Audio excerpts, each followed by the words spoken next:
Ya wajar lah channel kamu dibilang porno. Memang porno kok. Demikian, sahabat filsuf yang terkenal itu membuka kalimatnya ketika seorang bosman mengatakan bahwa sebulan ini channel YouTube dan sosmed diserang buzzer demi informasi lain yang berbeda dengan pejabat yang miring ke IMF bisa tetap tenang berhutang dan pejabat yang pro foreign investment, yang kalau dibaca pro investasi di Tiongkok sih ya, bisa terlihat benar. Ketika hari hujan kemarin, saya menggeser secangkir teh hangat ke depan filsuf modern ini sambil mengatakan bahwa buzzer itu menyerang sosmed bosman dengan mengatakan bahwa mengandung unsur porno. Video bosman yang dijawab olehnya, ya iyalah mengandung porno karena kamu menelanjangi mereka. Saya asli tergelak tertawa. Itulah komentar Rocky Gerung sang filsuf modern ini kemarin di meja makan sambil menyeruput teh hangat. Dirinya berkomentar hal tersebut. Kalimat menelanjangi ini bullseye, tepat. Oke sahabat, dialog dengannya tidak akan diceritakan panjang-panjang dan dipublikasi. Hanya diskusi ringan kok, ngakak-ngakak ketimbang stres. Mikirin kok ada dua pejabat namanya kesangkut di Pandora Papers, tetapi sang pejabat tertinggi tidak ngapa-ngapain.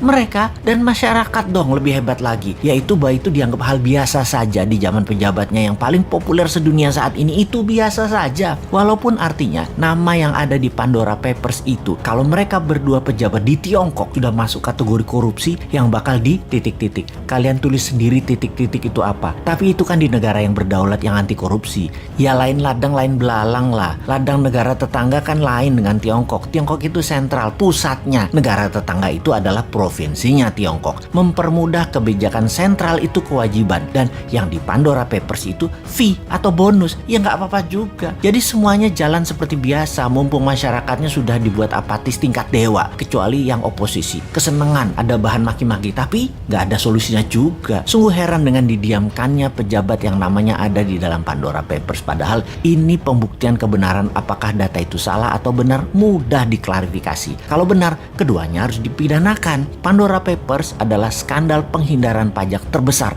paling dahsyat dalam sejarah manusia, melibatkan uang 11.000 triliun dolar yang sebagian besar disembunyikan oleh para pejabat negara. 2 orang pejabat negara Republik Indonesia terlibat dalam kasus ini. Ini kasus harus diklarifikasi. Pandora Papers, dunia menyebutnya sebagai skandal penghindaran pajak, juga dirty money hasil dari fee, penyalahgunaan kekuasaan serta menyembunyikan uang haram. Di sisi lain, inilah jurus upaya dunia untuk membersihkan uang kotor atau dirty money yang bersumber dari kejahatan pajak dan segala turunannya. Bagi Indonesia, apakah ini sebuah skandal besar? Yang jelas ini aib bagi pejabat negara, karena penghindaran pajak oleh pejabat negara terjadi tepat di saat pemerintah sendiri sedang mengkampanyekan disiplin pajak, taat pajak bagi segenap rakyat Indonesia. Ini menjadi aib bagi pemerintah karena kedua pejabat menteri tersebut masih ada di kabinet dan belum mau mengumumkan jumlah uang yang mereka tempatkan di Pandora Papers tersebut. Keterlibatan 2 menteri pemerintahan saat ini yang masuk dalam daftar nama pejabat dunia yang melakukan penghindaran pajak setara dengan 130 tahun penerimaan pajak APBN Indonesia sesungguhnya akan menjadi pukulan telak bagi pemerintah yang akan menghalangi seluruh upaya pemerintah dalam meningkatkan kedisiplinan pajak di dalam negeri. Untung rakyatnya nggak paham dan tidak peduli. Namun pastinya upaya pemerintah untuk menggenjot pajak dari orang pribadi saat ini